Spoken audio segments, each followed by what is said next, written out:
Global climate change could kill trees here in central New York. That's according to a Finger Lakes climate researcher. Good evening, I'm Lauren Sinatra. And I'm Alex Amico. Trees at Cayuga Lake are being observed right now, and the researcher says the results are alarming. NTC News reporter Connor Haken has just returned from the Finger Lakes and is live in the studio with our top story. Researchers are studying such things as when leaves start emerging and when flowers bloom and when fruits ripen. And so far, what they found is not encouraging. As the sun rises over the Finger Lakes, a nature center is collecting the data necessary to understand the impact of climate change in upstate New York. The Cayuga Nature Center is right outside Ithaca and is about an hour drive from Syracuse. Ingrid Zabel is a climate change education manager at the Nature Center and studies specially selected trees in the woods. I did notice that this year on our sugar maple, which is the first tree we started observing, the leaves broke earlier.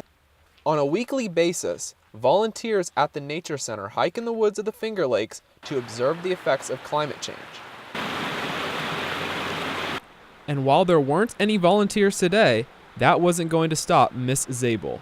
So these broke within the last week, and the leaves are starting to open up, and here, actually, this looks like a flower bud too. The Nature Center hopes that the data it collects can help preserve natural wonders like this waterfall you see behind me.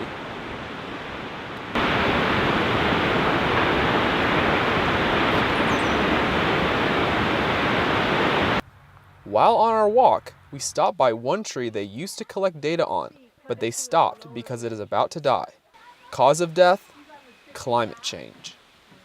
If, say, an apple tree blooms earlier in the spring, and then there's a hard frost that can kill the blossoms, and then that tree may not produce fruit, or the fruit production may be really diminished.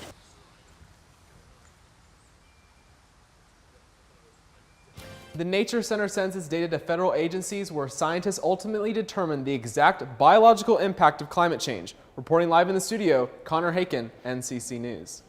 The Cayuga Nature Center will be holding the weekly walks every Thursday to collect data until this November.